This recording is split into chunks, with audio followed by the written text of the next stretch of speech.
To most teachers, the general stereotype of a bully is an oversized male student who uses verbal and physically abuse to torment the smaller or weaker child. But the internet has changed it. That is cyberbullying. Assalamualaikum and hello everyone. Today me, Lukman, will talk about cyberbullying after I had done some researches through books, interviews and many more. Before that, let me define first what is actually cyberbullying.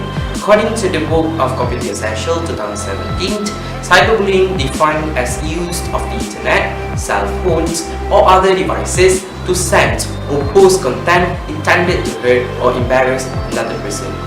This is new form of bullying with the introduction of electronic communication. This can be done by sending cruel or threatening emails and messages. People can spread rumors online and set up websites and poke a fun at someone. And all of this can be filled by known through the managing lies, embracing secret about others and many more, and transmitted it to the entire users by only single click of button. As the result, it is really devastating.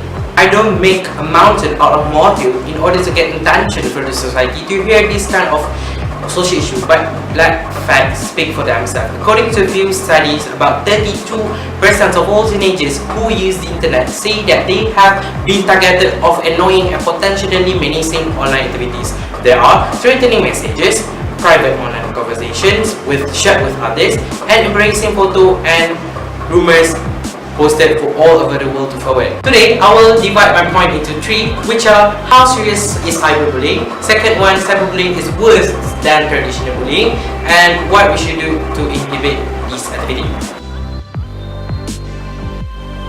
Is cyberbullying serious? Yes, it is. According to the Dan Fogg, who is the Executive Director of Family and Children First, mentioned that although the sense of cyberbullying is virtual, but the effect is still very real and potentially damaging, as supported by the idea of Mandy through her book, stated that the more frequent the bullying behavior, the greater the risk of depression, suicidal ideation, and suicide attempt. And here I love to share with all of you guys about an extreme case, which the most profile example for you to realize that I mentioned before about the Megan Mayer who hung herself after receiving cruel messages on MySpace. And here is the picture of her mom displayed her daughter picture when she rests in peace.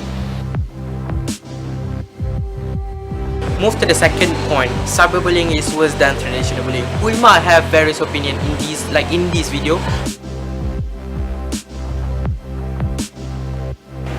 No. Maybe? Probably no. Definitely yes. I don't think so.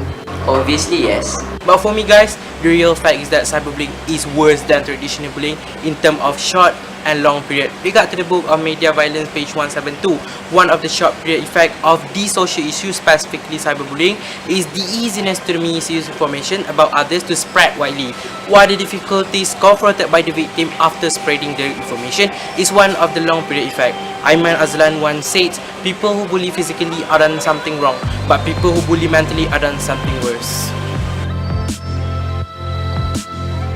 Every single problem has its own solution.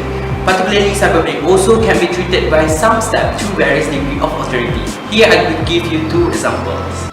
Fredman, who is an information and communication technology consultant based in England, mentioned that other than punishing the bullies, school can provide support to the victim by making them aware of the resources to tackle the problem of bullying. For the parent, they need to teach their children not to post personal information on the internet in order to avoid any evil consequences. Like all saying, some things are best left unseen.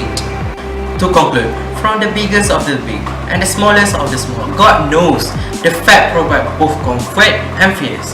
It provides comfort because despite what others know, we know that God knows about our struggles. That is the best called validation and acknowledgement that we need. It's provide fear because we don't want to displease God, just like we don't want to displease the person we love the most. It is painful to see the one we love the most being displeased with us because of what we did. So, is the cyber a blessing or a curse? The answer to that question is really lies on the answer to this question. Is God pleased or displeased with how you are using it?